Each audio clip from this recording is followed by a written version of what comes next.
Para Rodolfo, as mulheres não passam de recortes, fotografias, pequenos pedaços de papel que ele guarda em uma caixa úmida e pretende esquecer.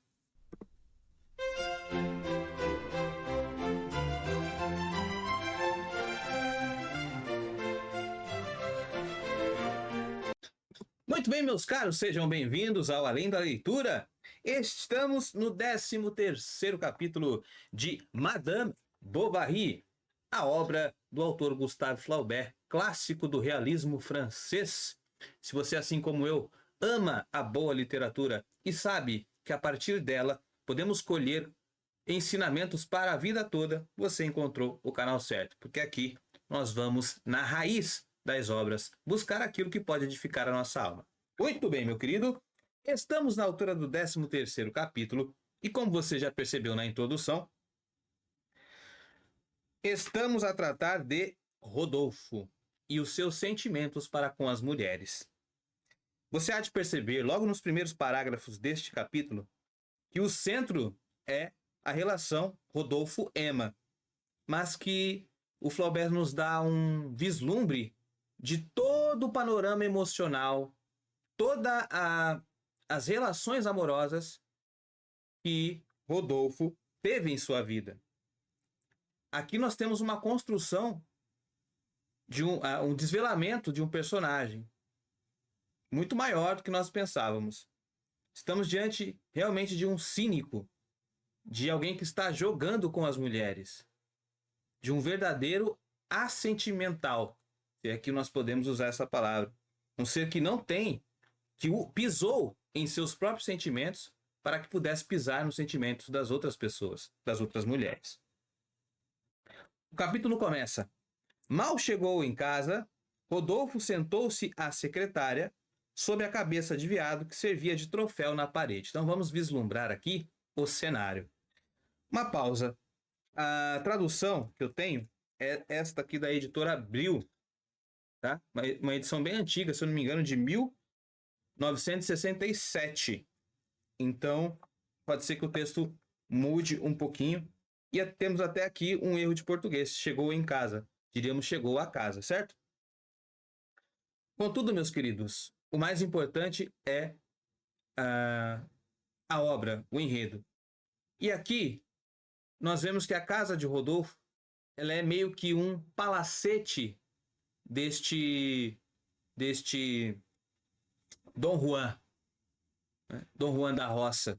Então, ele está cercado ali de animais empalhados e no centro desta sala existe uma poltrona, uma espécie de trono, em que ele exibe as suas caças. É justamente ali que Rodolfo vai escrever a Emma, escrever que não quer mais fugir com ela para um lugar diferente, que não quer mais participar deste rapto, que não quer mais se envolver com a pobre Emma. É ali que ele vai escrever a sua despedida. Isso diz muito sobre o próprio Rodolfo, não é? Porque Emma é mais um troféu, e aqui nós vamos entender, que Rodolfo ostenta. É mais uma aventura pela qual ele passou. É apenas uma fase do jogo amoroso em que ele se deleita. Ok? Então, vamos em frente.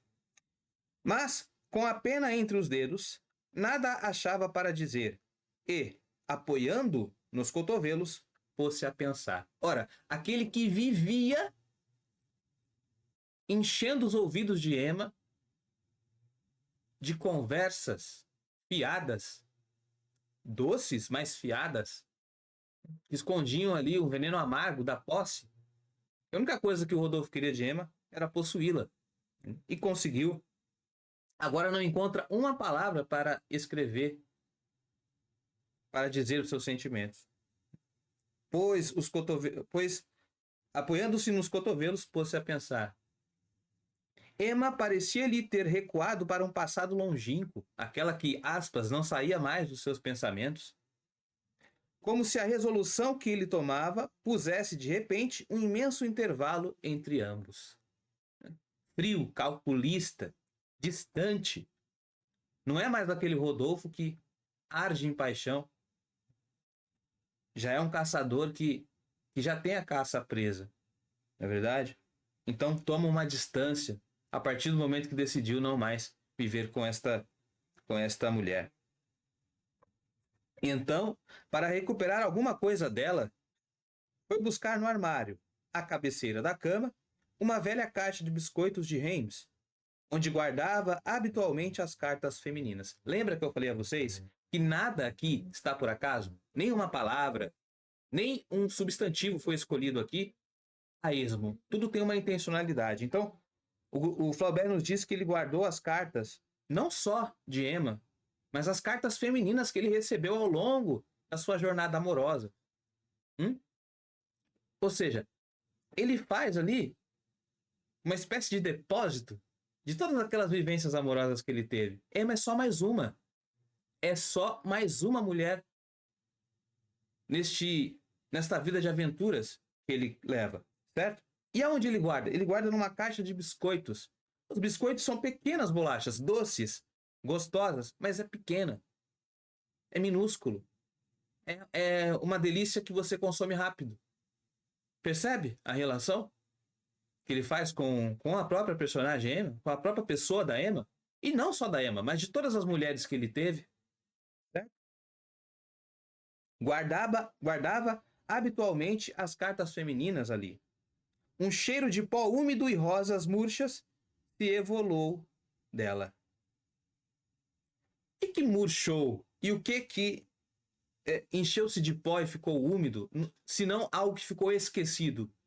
Algo que está à margem. Algo que está no canto. É assim que o Rodolfo lida com essas nuances do amor. Certo? Quarto parágrafo. Primeiro, vi um lenço de bolso, cheio de manchas desbotadas.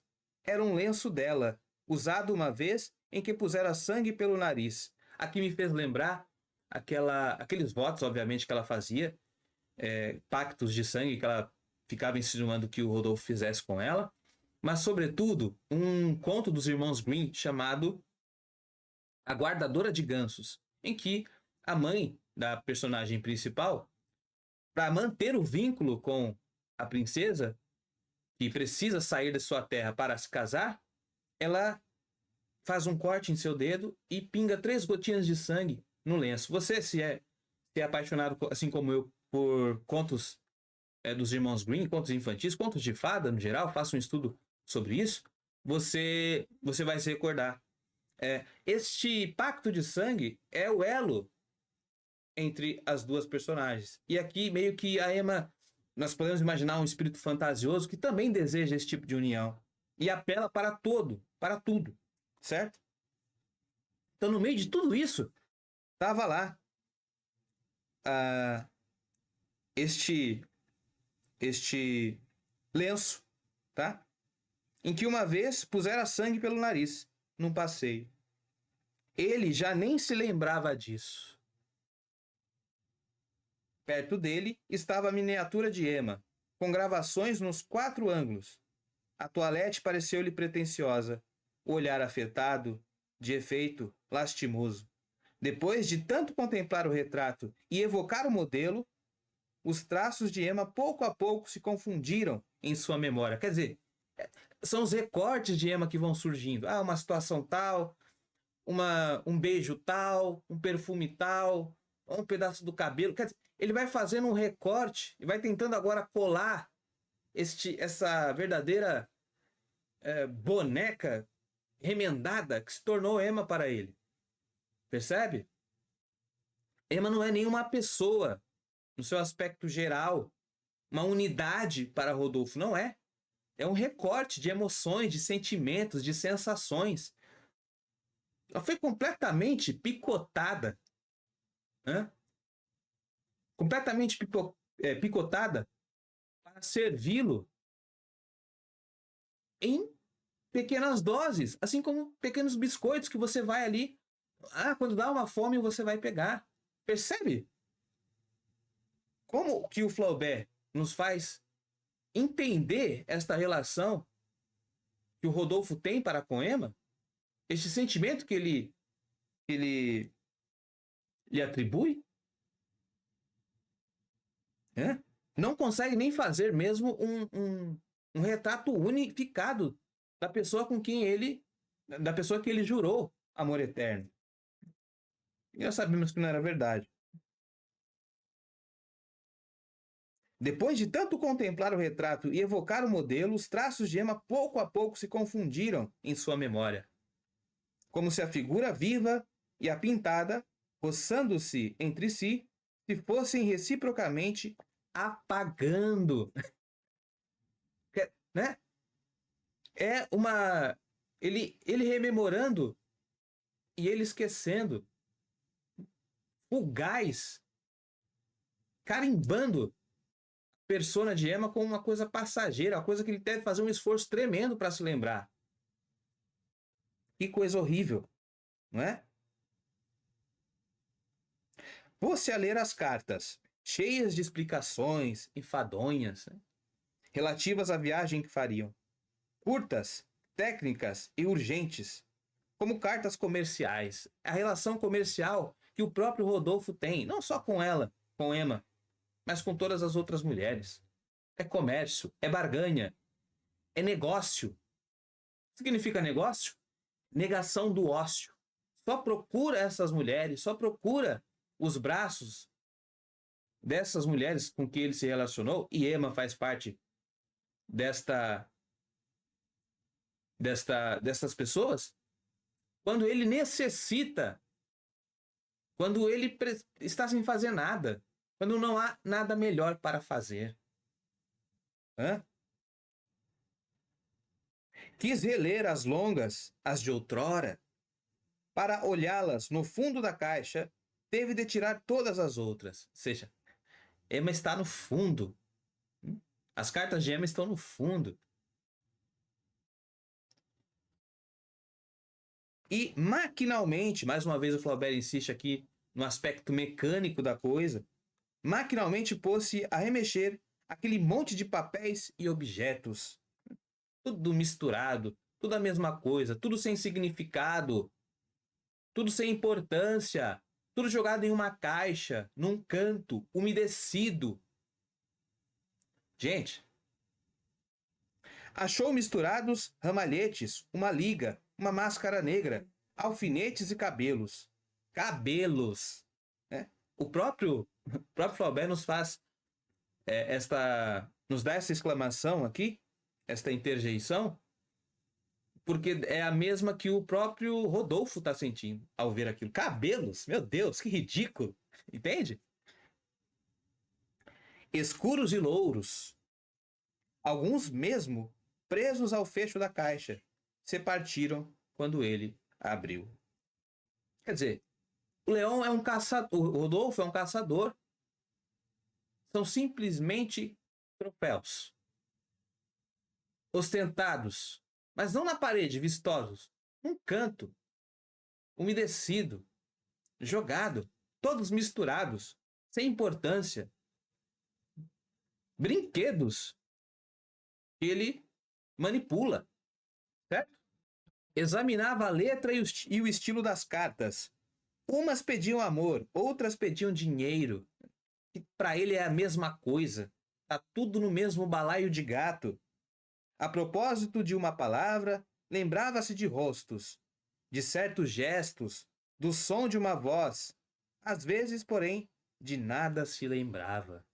Ou seja, se deparava com a letra e por uma palavra se lembrava de uma mulher, né? E construía ali a mulher a partir daquele recorte, uma fotografia, um gesto, o som de uma voz. Ou seja, são mulheres ali que foram recortadas. Olha, desculpa a palavra aqui, mas a bunda de uma, o seio de outra, os cabelos louros de outra, quer dizer, os olhos azuis de uma terceira. Não existe uma unidade. Simplesmente foi pela caça. Não pela pessoa inteira. Percebem? Percebem? Isso é muito interessante que o Flaubert nos conte. Assim você vai entendendo como que foi construído isso aqui. Muito bom. Às vezes, porém, de nada se lembrava. Essa aqui, não sei de quem é. Não ficou nada na memória deste homem que usou, usufruiu dessas mulheres. Hã? Percebe? Como diria Zé Ramalho, né? Fotografias recortadas em jornais e folhas. Essas são as mulheres. Essas são as emoções de Rodolfo, tá? O comércio do amor de Rodolfo. Foi tudo que nós vimos aqui. Esta relação comercial. Uma outra nota. Igualando-as todas, né? Colocando-as no fundo da caixa. Ou seja, igualou, reduziu tudo a pequenas experiências, a pequenos biscoitinhos. Percebe, meus caros? Que maravilha. Que montão de bobagens! Por fim vai exclamar o próprio Rodolfo. Que montão de bobagens! O resumo de todas aquelas aventuras amorosas, de todos aqueles relacionamentos, era o tédio. Como o tédio do pós-coito. Né? Sabe? Aquela repulsa após o sexo. Como o tédio frente ao quinto pedaço de pizza do mesmo sabor. Meu Deus. Você está num rodízio, sendo servido há horas pelo mesmo garçom que traz o mesmo pedaço de pizza. E bate em você aquele tédio. Foi dessa forma que eu busquei escrever aqui o tédio em que se vê Rodolfo. Puxa vida, que montão de bobagens. E agora nós vamos descobrir por quê. Quais são os motivos, e não as justificações, mas os motivos pelos quais o Rodolfo se comporta dessa maneira. Que montão de bobagens. Isso resumia sua opinião, pois os prazeres, a maneira de garotos no pátio de um colégio, tinham de tal forma pisado seu coração que nada de novo brotava nele, e o que por ali passava mais estouvava do que os garotos, nada deixava, nem mesmo, como aqueles, um nome gravado na parede. Quer dizer, os sentimentos, o coração de Rodolfo foi pisado por prazeres. Ou seja, é um sujeito que gozou de muitos prazeres. É um sujeito que nadou, mergulhou tanto nos prazeres que agora não tem mais força, só boia. Sujeito que se lançou no mar dos prazeres e que por falta de força e de interesse, com marasmo, com numa mesmice, agora está boiando como quem nada sente, de tão entorpecido que está. Como garotos que não percebem o pátio que pisam. E desta forma, ao correr, brincarem, não percebem que deixam o solo incapaz de ser semeado por alguma coisa. O que o Flaubert está nos dizendo aqui? Olha, o prazer é muito bom. As vivências são muito boas. Por isso nós devemos preservá-las. E ter diversas, repetidas experiências com muito prazer pode nos anestesiar. É o que hoje nós entendemos por aquelas bombas de dopamina que acontecem no nosso cérebro, que podem fazer com que os nossos receptores de prazer, os nossos receptores de dopamina fiquem ali cada vez mais insensíveis. Isso a ciência já demonstra. E seria essa a base do vício, que você já não está ali por prazer, mas por escravidão. E nem consegue mais sentir aquelas sensações prazerosas. Meus caros, isso daqui, comecinho do século XIX. Olha que riqueza, né?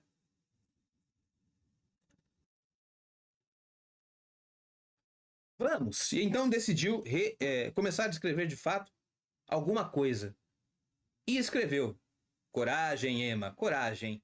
Não quero fazer a desgraça da tua existência. Ora, como se fosse agora o paladino da esperança, aquele que quer preservá-la de um sofrimento. É com este teor que a carta vai ser escrita. O Rodolfo vai querer passar para Emma que, na verdade, ele está fazendo algo nobre. Ele está preservando-a de um sofrimento maior. E ele passa para a história como um Marte. Quem está deixando o seu amor verdadeiro para não prejudicá-la de certa maneira. Coragem, Emma, coragem. Não quero fazer a desgraça da tua existência. E é verdade, refletiu. E ele sabe que é verdade. Estou agindo em seu próprio interesse. Sou honesto. Já pesaste maduramente a tua resolução? Sabes o abismo para onde eu te arrastava? Pobre anjo. Não, não é verdade? Ias confiante e louca, crendo na felicidade, no futuro. Ah, desgraçados, insensatos que somos. Tá vendo como ele se coloca ali? Como se fosse o mártir da situação? Porém, meus caros, a carta vai sendo escrita nesta toada de quem está fazendo um verdadeiro sacrifício em deixar o seu amor. Tá? Continua ele. Não te esquecerei, podes crer, e votar-te-ei sempre uma dedicação profunda. Aquele que há pouco não conseguia se lembrar de nada para escrever sobre a Emma. Olha o contraste. Mas um dia, cedo ou tarde, esse ardor, o destino das coisas humanas, descreceria, sem dúvida. Para ele já descresceu faz tempo. Desde o primeiro momento em que ele a possuiu. Desde o primeiro momento em que ela saiu de casa, apressada, assim que o Charles foi trabalhar, e apareceu lá de supetão, que ele ficou espantado com aquilo, ali ele já tinha enjoado daquela relação. Já descrescera ali mesmo aquela relação, aquele ardor. Já esfriara. Como o caçador que após capturar a sua presa só pensa na próxima. Tá? Após empalhar um animal e colocá-lo na parede, já começa a buscar o próximo espaço. Já começa a premeditar onde será colocado o próximo quadro, o próximo troféu, a próxima competição. Certo? Muito bem. Ah, se tu fosses uma dessas mulheres frívolas, como se vem por aí, eu poderia certamente, por egoísmo, tentar uma experiência. Quer dizer, e aí começa a louvar para que ela sinta-se uma deusa, que realmente não merecia aquilo, que não é como outras mulheres que poderiam ser ali postas à prova com a reputação manchada. Eu faria isso por egoísmo. Mas essa exaltação deliciosa, que é ao mesmo tempo encanto e tortura, não te deixou compreender, adorável mulher que és, a falsidade de nossa posição futura. Tampouco deixou que ela percebesse a falsidade da posição imediata de Rodolfo. Porque convenhamos, a Emma, com seus desejos exacerbados, com o seu desejo de exaltação, seu ego inflado, a sua necessidade de experiências múltiplas, cada vez maiores, cada vez mais bombásticas, foi uma presa fácil para o Rodolfo, porque ele sabe como lidar com esse tipo de mulher, ele está acostumado com essas aventuras, com essas emoções, e é o sujeito que consegue mergulhar no mar de sensações e permanecer sóbrio, enquanto contempla o inebriamento das outras pessoas e dele se aproveita. Certo, meus caros? É triste? É triste. Nós podemos pensar que nos dias de hoje, muitas e muitas e muitas pessoas, homens ou mulheres, porque estamos aqui a falar da alma humana, antes que você busque partido. Só acontece com as mulheres? Não. Estamos a falar da alma humana que é enganada por esse desejo de excesso, que escuta este canto do boto cor-de-rosa e da sereia, que é a mesma coisa, é o encantamento, é o alumbramento da nossa alma, que anseia por coisas maiores. Tem um buraco na nossa alma do tamanho de Deus, que só Deus pode preencher, como diz Santo Agostinho, mas que projeta nos outros uma sensação, uma emoção, como se o paraíso pudesse ser vivido já, aqui, agora, em uma relação sexual, em uma compra, no luxo, na posse, no poder. E somos enganados. Somos enganados. Tá? Somos enganados dessa maneira. Ok? E mais uma vez ele maquina as suas respostas. A culpa é das estrelas. Frase feita, digna de um para-choque de caminhão, que ele coloca nesta carta. A culpa é das estrelas. A culpa não é nossa. A culpa não é dos amantes. A culpa não é da alma que se entrega exageradamente nas situações emocionais. Não. A culpa é das estrelas. Né? A culpa é das estrelas. A culpa não é nossa. Uma frase batida, que ele sabe que tem um efeito anestesiante e que terá esse efeito sobre a alma de Emma. Rodolfo maquinou a resposta.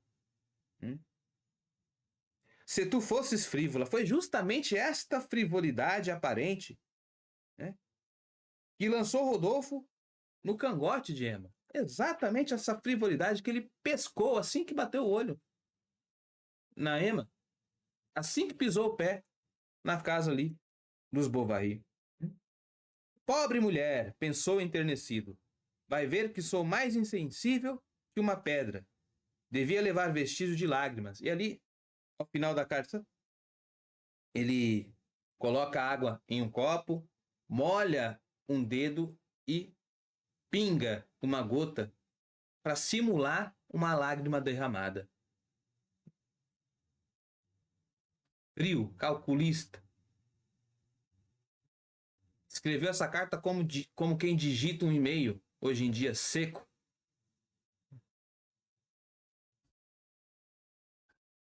Pobre mulher, pobre mulher. Fumou depois 3 cachimbadas e foi deitar-se.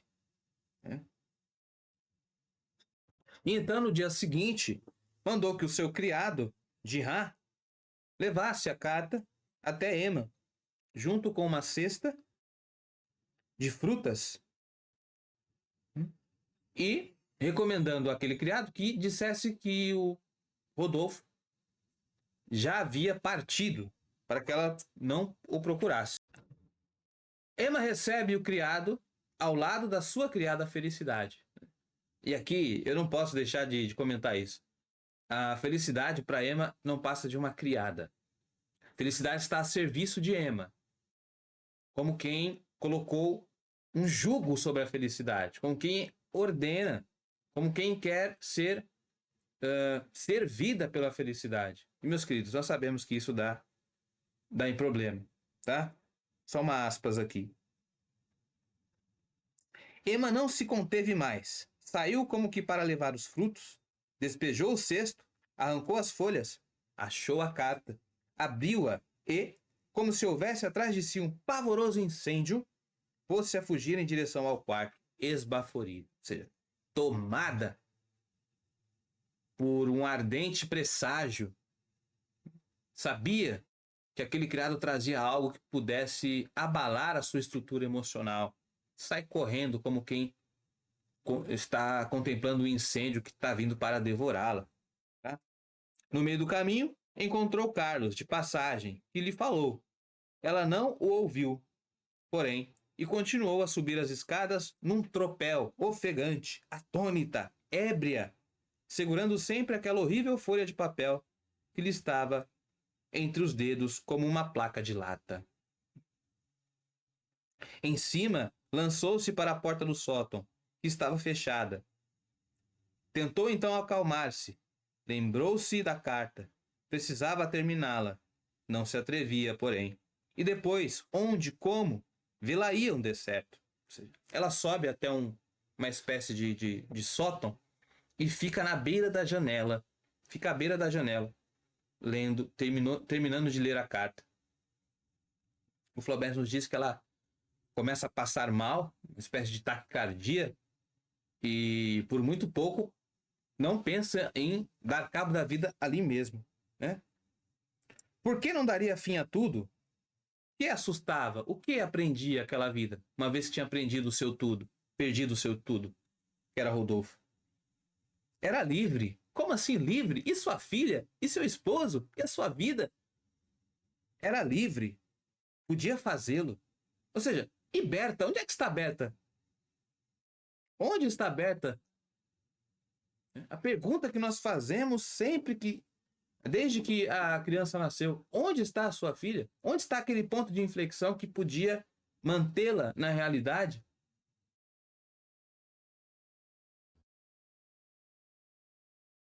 Puxa vida. O raio luminoso que vinha diretamente de baixo atraía para o abismo o peso de seu corpo.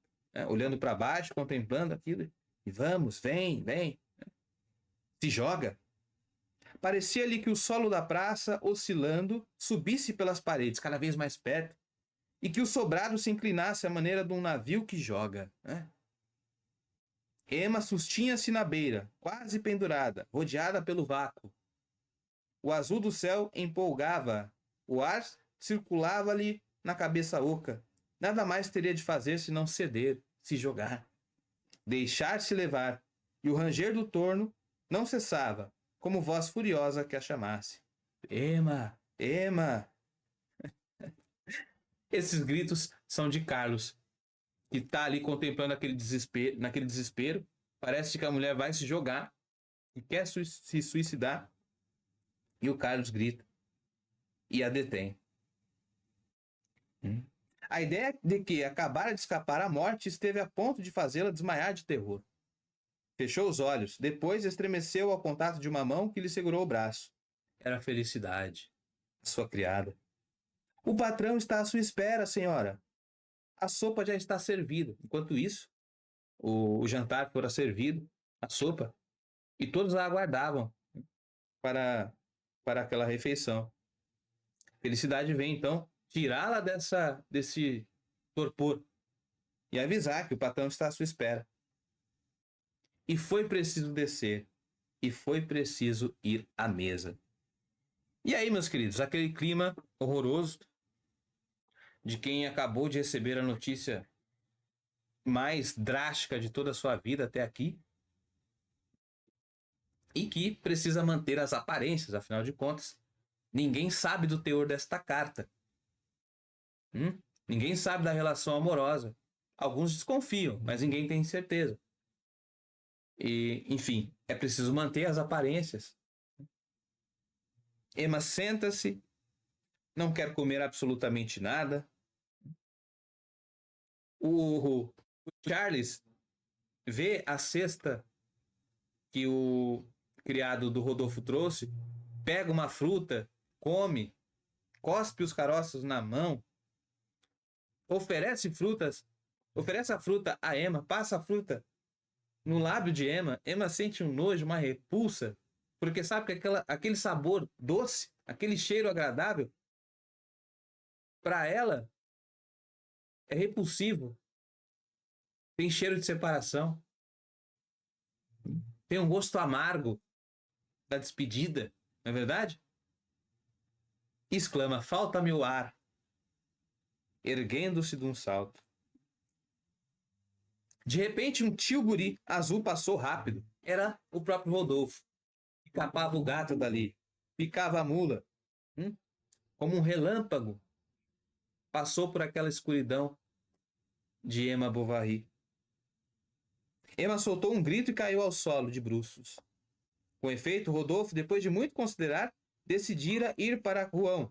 Ora, como de La Roche e Boucan só há um caminho de Yonville, foi-lhe preciso atravessar a aldeia, e Emma reconhecera-o ao clarão das lanternas que cortaram o crepúsculo como um relâmpago. Teve que passar por ali, afinal de contas era um condado, uma região muito pequenininha, e a única via de acesso era aquela avenida principal. Então, teve que passar em frente à casa de Ema. O farmacêutico, ao tumulto que se fazia na casa, acudiu correndo. A mesa tombara com todos os pratos. Ema desfaleceu, acabou derrubando tudo. Pratos, panelas, talheres, tudo caiu. A criança acordou, a Berta começou a chorar. Os criados acudiram, felicidade. Berta, assustada, berrava. As mãos trêmulas desapertava a Ana, que tinha movimentos convulsivos ao longo do corpo. Chegou a convulsionar. Meus caros, você achando aí que dor de amor não dói, tá? É isso mesmo. Olha só que interessante. A criança estendia os braços para a mãe, para dependurar-se-lhe ao pescoço. Mas, voltando a cabeça, Ema disse com voz entrecortada: Não, não, ninguém, nem mesmo a filha, nem mesmo os braços pequeninos, afetuosos, cheios de ternura de sua filha Berta, são capazes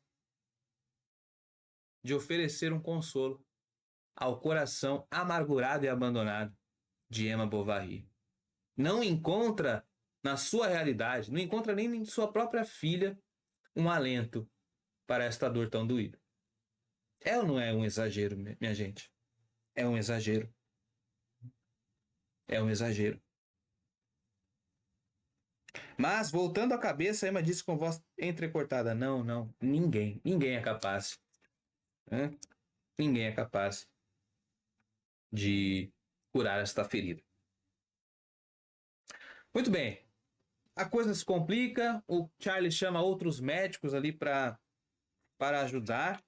Ele passa, diz o Flaubert, cerca de 43 dias ao pé da cama.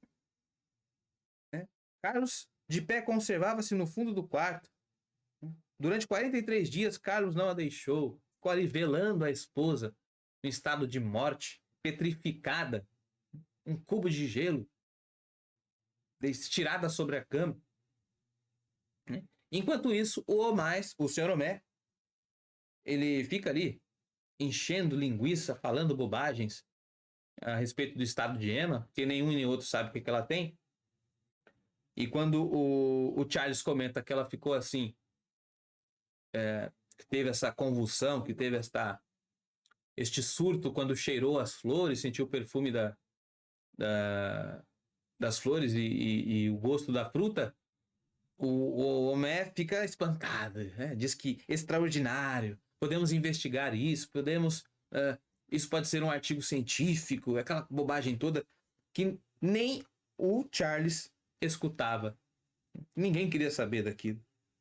Um falastrão, um parlapatão, né? Depois de tudo que disse, sim, concordou o outro. O outro é Charles, que não o ouvia. Não ouvia, não dava ouvidos. Durante 43 dias, Carlos não a deixou. Abandonou todos os seus doentes. Não se deitava mais. Estava continuamente a tomar-lhe o pulso, a pôr-lhe sinapismos, compressas de água fria. Ou seja, dedicou um tempo a tentar solucionar as dores da mulher, mal sabendo ele de que tipo de dor, de que tipo de sofrimento ele estava sofrendo. Pensou que Emma tinha sintomas de um câncer. Acreditou descobrir os sintomas de um câncer. Por quê? Porque sobrevieram vômitos, doía-lhe o coração, doía-lhe o peito, a cabeça, os ombros, ou seja, dor em todos os lugares. Começou a vomitar bastante e o marido acreditou descobrir os primeiros sintomas de um câncer. E além de tudo, meus queridos, o pobre homem, além de tudo, tinha falta de dinheiro. Ou seja, chegamos ao fundo de um poço que foi cavado estrategicamente por Rodolfo e, de maneira muito inocente, quem foi que deu os instrumentos para que toda essa cova fosse cavada Foi a própria Emma Bovary. Muito bem, meus caros, este foi o 13º capítulo desta obra, Madame Bovary, de Gustave Flaubert. Se você, assim como eu, gosta da boa literatura e quer absorver todos os conhecimentos, ou pelo menos os mais importantes das obras, para edificar a nossa alma humana, para fazer esse tipo de reflexão, para conversar com o autor. Porque Emma Bovary, sou eu, sou você, é a alma humana que se deixa muitas vezes enganar por conta dos nossos exageros, das nossas expectativas exaltadas. E podemos cair aí no profundo desespero. Se você, assim como eu, gosta da boa literatura, eu convido você a ficar aqui no canal, a olhar, a ver a playlist Além da Leitura, que já conta aí com mais de 20 e poucos vídeos. Nós estamos no 13º capítulo da segunda parte. Toda a primeira parte já foi feita, muita reflexão já foi feita a partir deste grande romance, tá bom? Curta, compartilhe, comente aqui no canal, deixe uma sugestão de leitura, uma próxima leitura que nós podemos fazer juntos. Se você gosta desse formato, esta é a maneira que você dá este retorno, e eu entendo que você gosta desse tipo de conteúdo, tá bom? Nos vemos e até a próxima!